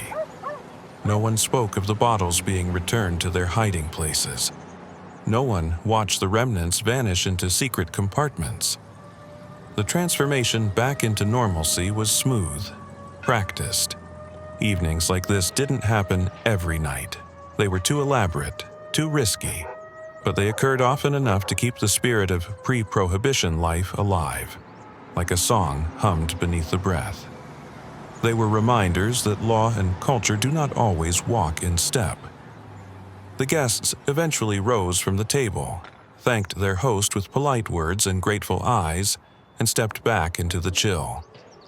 Coats were buttoned, gloves pulled tight. Cars rumbled to life or feet began their soft tread down empty sidewalks. Nothing looked unusual from the outside. The event left no visible trace. But the memory lingered.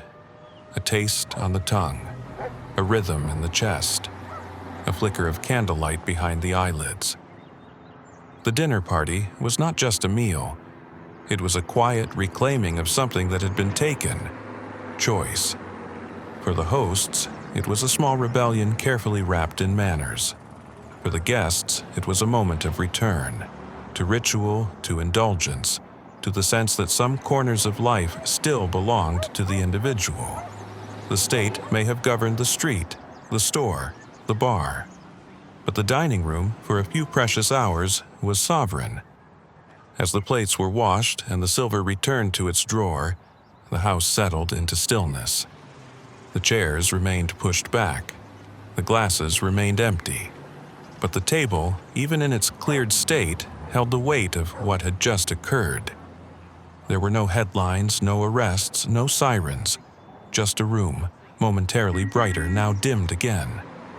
Just a gathering, illegal in name, graceful in execution. The law had not been loudly broken, it had simply been excluded. Left waiting outside the front door, with no invitation in.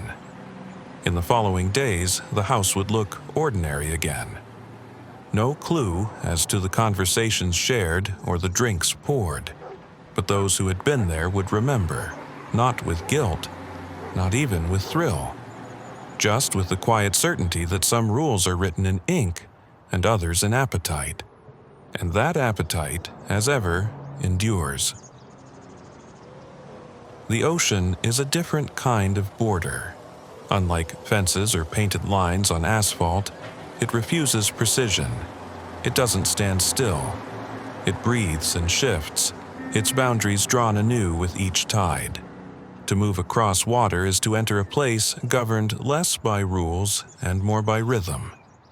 And in the years of Prohibition, those rhythms carried more than fish and salt spray. They carried possibility. The coastline stretches long and layered. Bays curve inward like invitations. Coves hide behind rocky edges, and inlets wind their way inland, narrow and forgettable to most. But for those who understood the map beneath the map, these were highways. And the boats that skimmed across them were not leisure craft or fishing vessels. They were vessels of intent. Under the cover of darkness, hulls slid across waves with practiced silence. Engines throttled low, sails lowered at the right time, anchors dropped without splash. Everything was muffled, every gesture slow. These were not smugglers in the swashbuckling sense, but navigators, disciplined and exacting, steering cargoes that were both illegal and eagerly awaited. Here's the historical fact. During Prohibition, rum running by boat became one of the most effective methods of transporting alcohol into the United States. Ships carrying whiskey, rum, and other spirits would anchor just outside U.S. jurisdiction, forming what became known as Rum Row, a floating liquor store stretching along the East Coast, sometimes visible from shore. Smaller, faster boats would ferry the cargo ashore under cover of night. The larger ships remained in place for days, sometimes weeks, their lights barely visible in the distance. They waited with the patience of merchants, stocked with crates bearing foreign labels, their holds packed floor to ceiling with bottles wrapped in straw, newspaper, or nothing at all. These were the supply depots of the underground economy, anchored where law could not touch them. Closer to shore, the fast boats darted out and back, low to the water, lean in design, built for speed. They braved waves and patrols, always aiming for the narrow gap between detection and delivery. The runs weren't reckless, they were rehearsed, every wave memorized, every light watched. Navigation was not just a skill, it was survival. And here's the quirky detail.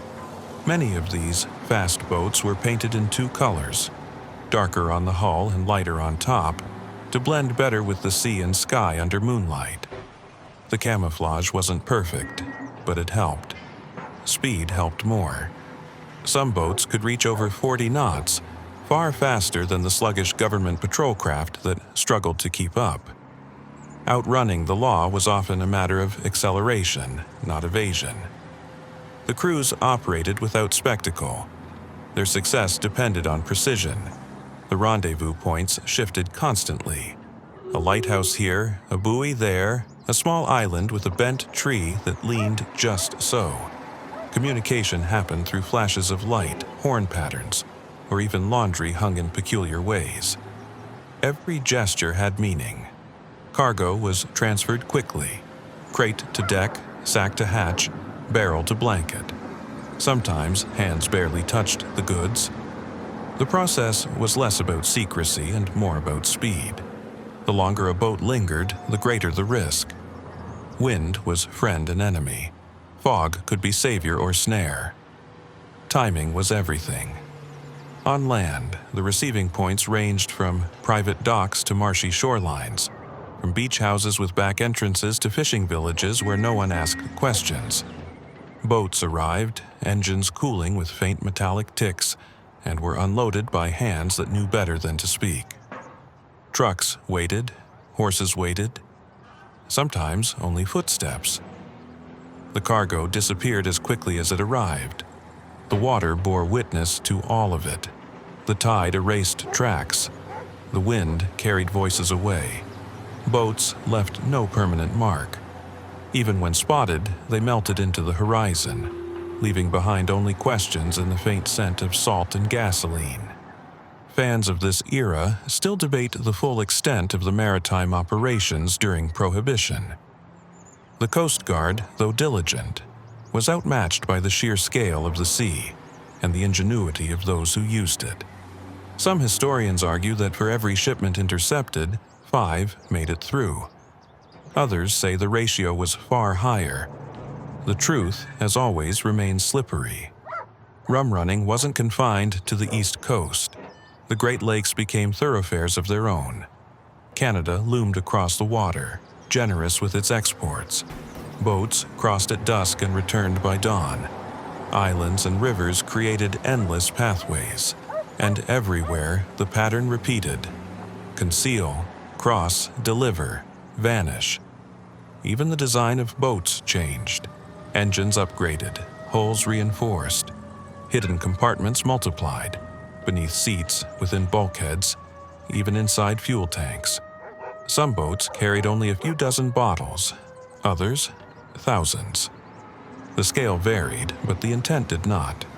Occasionally, the sea betrayed them. A storm rolled in faster than forecast. A crate floated loose. A hull splintered against hidden rocks. These mishaps became local legends. Tales of mysterious barrels washing ashore, of fishermen finding entire cargoes wedged beneath their piers. The law arrived too late, if at all. But most runs succeeded, not through luck, but through mastery. The people behind them were not thrill seekers, they were planners, professionals. The risks were high, but so were the profits. A bottle bought cheaply across the border could fetch 10 times its cost in a New York hotel suite. The incentive was undeniable. The silence of the water made it all possible. At night, the waves absorbed sound. Lights flickered and faded. The horizon swallowed motion. What looked like serenity was, in fact, a corridor of movement. A constant traffic of vessels bearing no flags, no names, and no desire to be known. As dawn approached, the water changed. Colors returned. The sky shifted from blue-black to soft gray, then gold. The fast boats vanished into private slips or were covered with tarps that made them look like idle fishing craft. The larger ships on Rum Row still bobbed in the distance, waiting for their next guests. The sea kept its secrets. It did not record the names of those who crossed it. It did not archive the weight of the shipments or the frequency of the runs. It did not ask who drank the whiskey or why. It only moved, endless and indifferent. And yet, for a decade, this indifferent space became a lifeline. The water served those who understood it.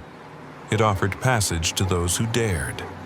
It carried the ambitions of people who knew that the fastest route to freedom was often the one without pavement.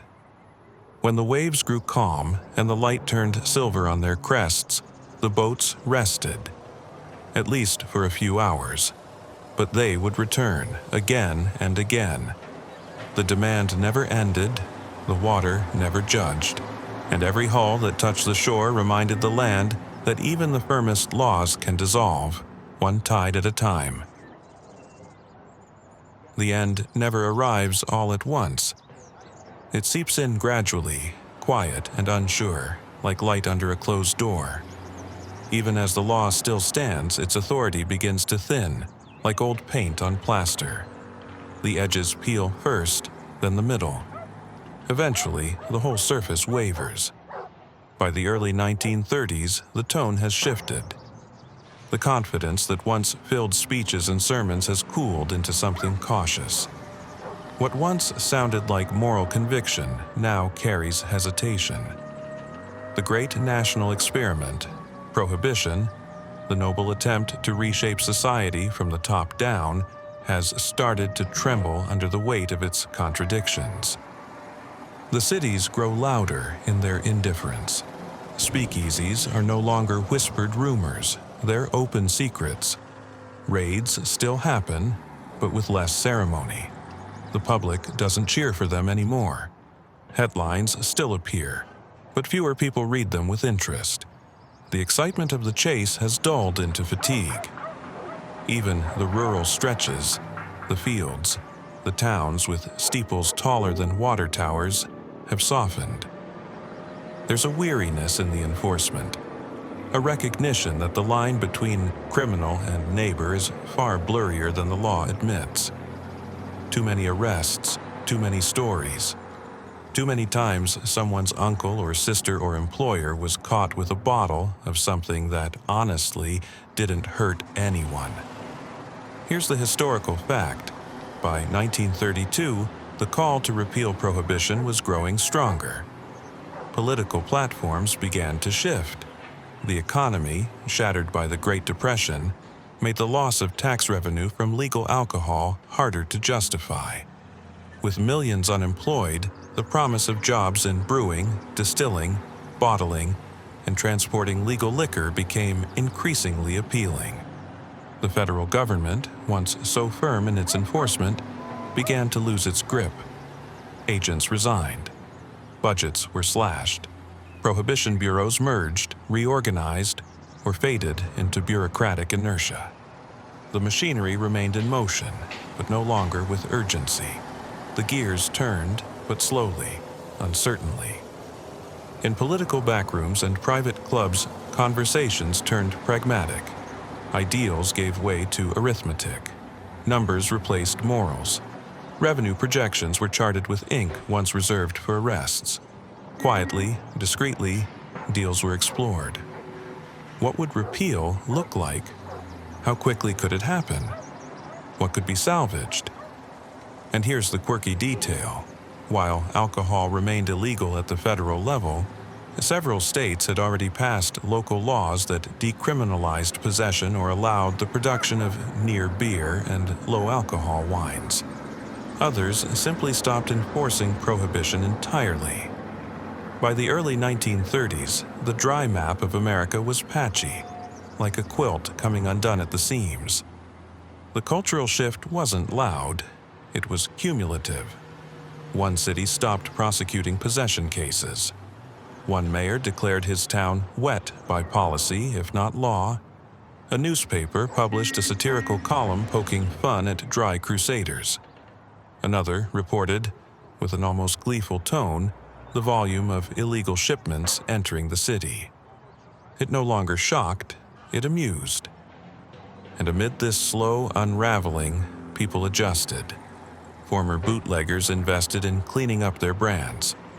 Distilleries that had operated underground made plans to go legal, rehearsing a transformation from shadow to spotlight. Warehouses were cleaned, labels were designed, business models prepared. Bars prepared too. The furniture stayed the same. The bottles stayed in their hidden shelves. But somewhere beneath the bar, in drawers rarely opened, were license applications already filled out. All that was needed was the word. Politicians read the wind.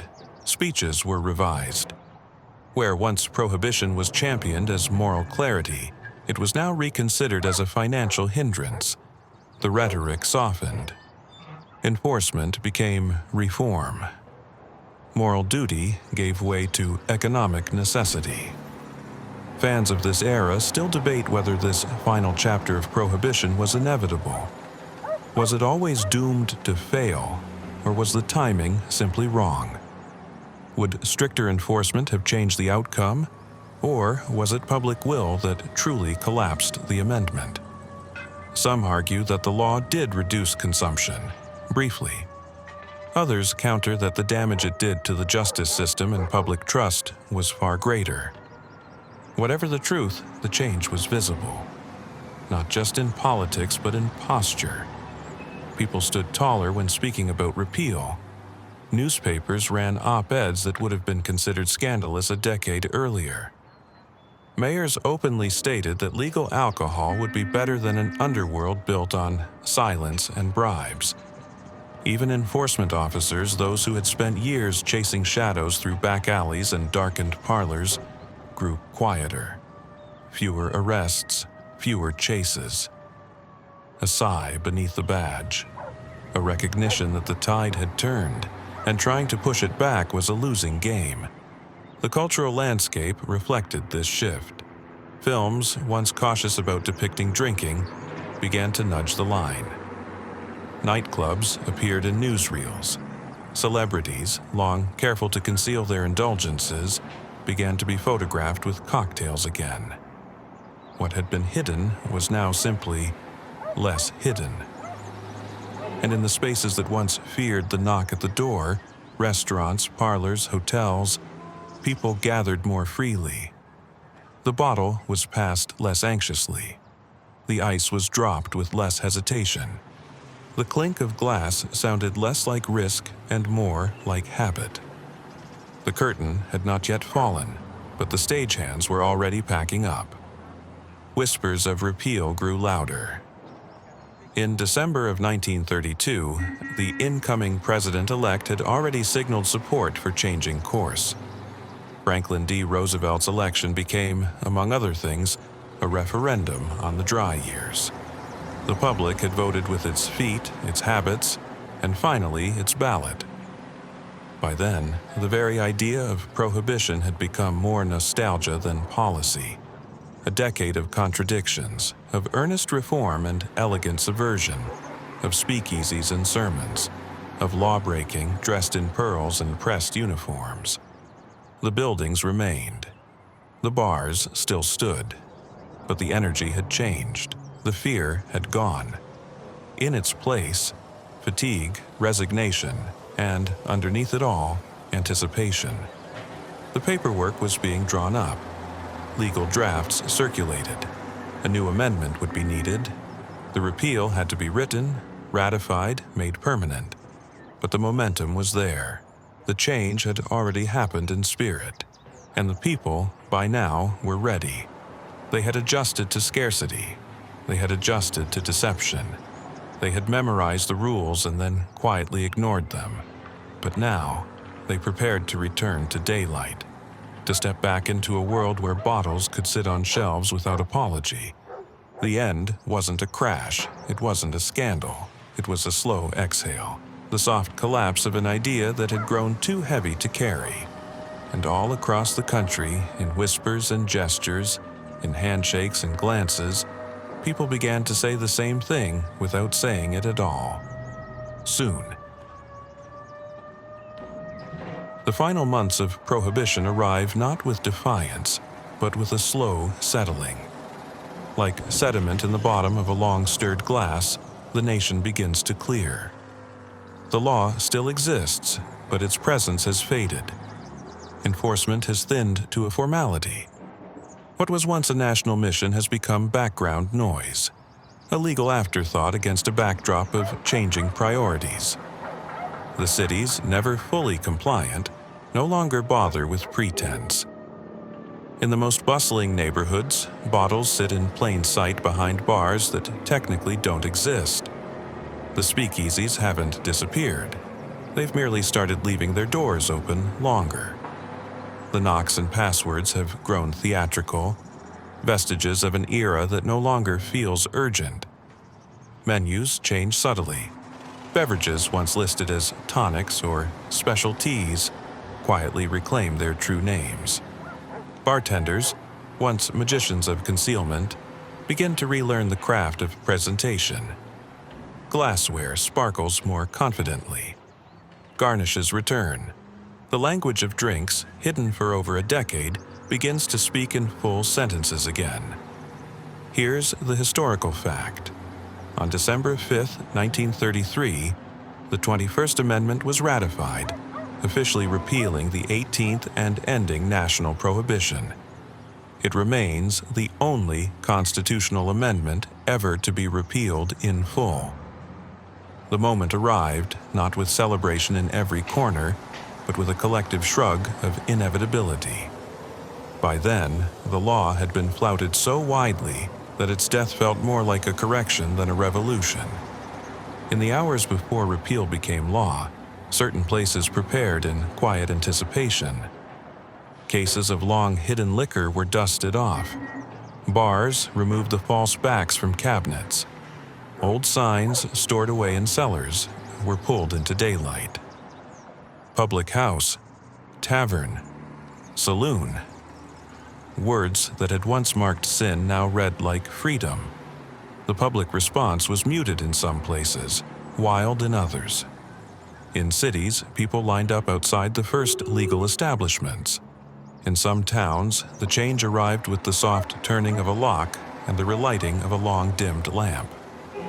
Beer was the first to return, lighter in alcohol but heavy with symbolism. Spirits followed.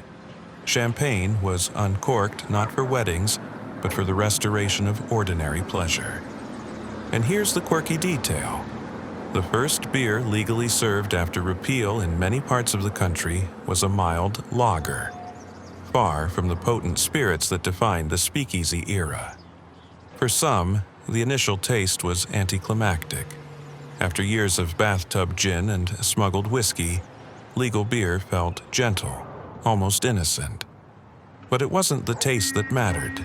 It was the ritual, the pouring, the public glass raised without fear. The institutions that had built themselves around the dry years began to shift. Federal offices reshuffled, agents reassigned. The language of law enforcement changed again, back to customs, tax collection, regulation. The pursuit of alcohol was no longer about morality. It was now, once again, about commerce. For businesses, the change was immediate and transformative. Breweries that had survived by making soft drinks or ice cream pivoted overnight. Distilleries emerged from behind false fronts. Bottling plants resumed full shifts. Labels were redesigned, distribution routes opened, and advertising, long subdued, exploded into color and song. The culture adjusted, not with shock, but with familiarity. People returned to habits they had never truly abandoned. The toasts resumed. The bottles reappeared on dinner tables. The rituals of drinking, celebratory, solemn, social, reclaimed their space. Not everyone approved, of course.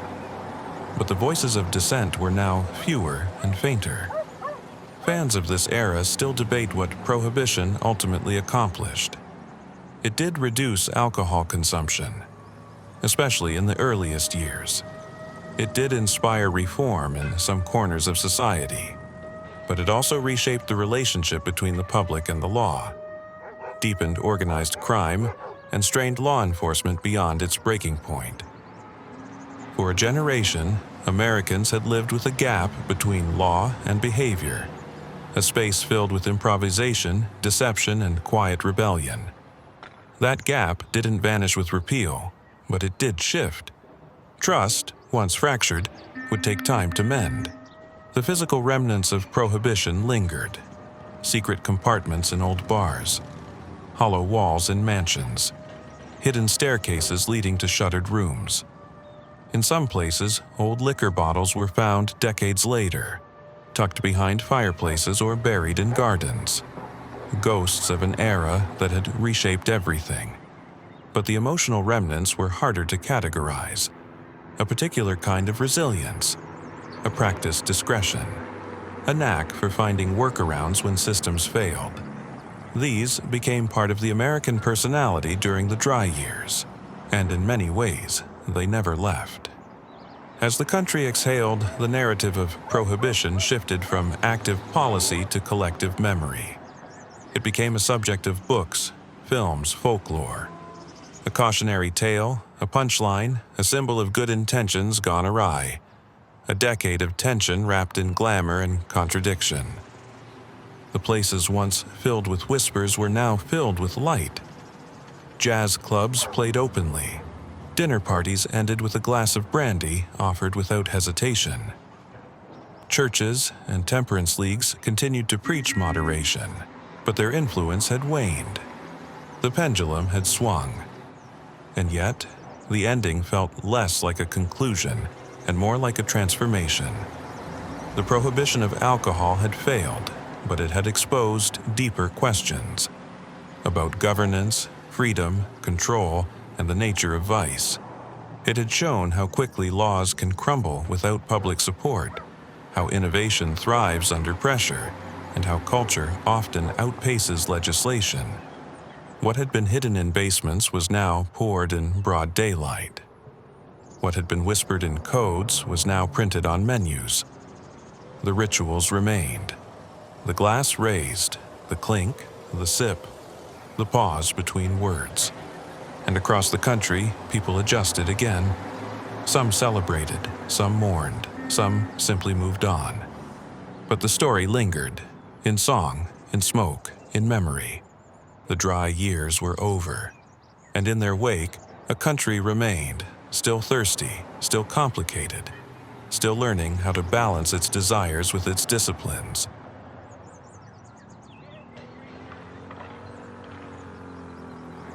The soft end of the night. The story fades, not with a grand finale, but with a long, gentle tapering. The last glasses have been emptied. The music, once bold and defiant, has slowed to something soft and rhythmic. a lullaby stitched from bass lines and memory. Outside, the air has cooled. The streets are quiet again. The noise of rebellion has folded itself into history. There's a calm now. Not the brittle silence of uncertainty, but the stillness that follows resolution. The kind that settles into old buildings, into cracks between cobblestones, into the backs of shelves where empty bottles once rested in secret. The kind of silence that knows it's earned. The speakeasies that once pulsed with jazz and invention begin to close, not out of necessity but completion. The roles they played have ended. The passwords, once sacred, are now stories.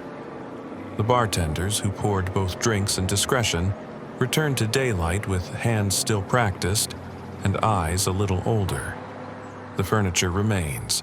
The dust gathers. The rhythm slows. The country does not emerge from Prohibition entirely unchanged. Its people are more skeptical now, more attuned to the space between law and life.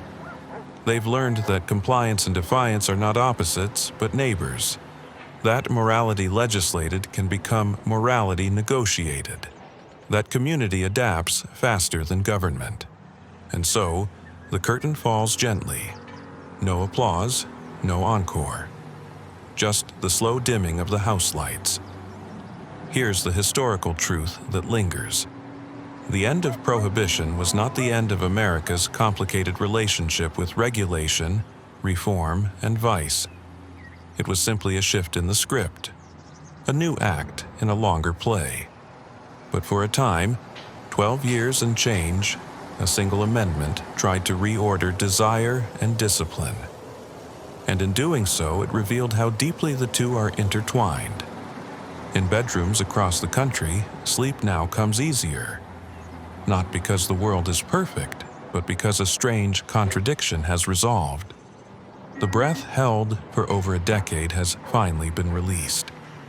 The body, weary from whispering and watching, can finally rest without pretense. And in that rest, there is space.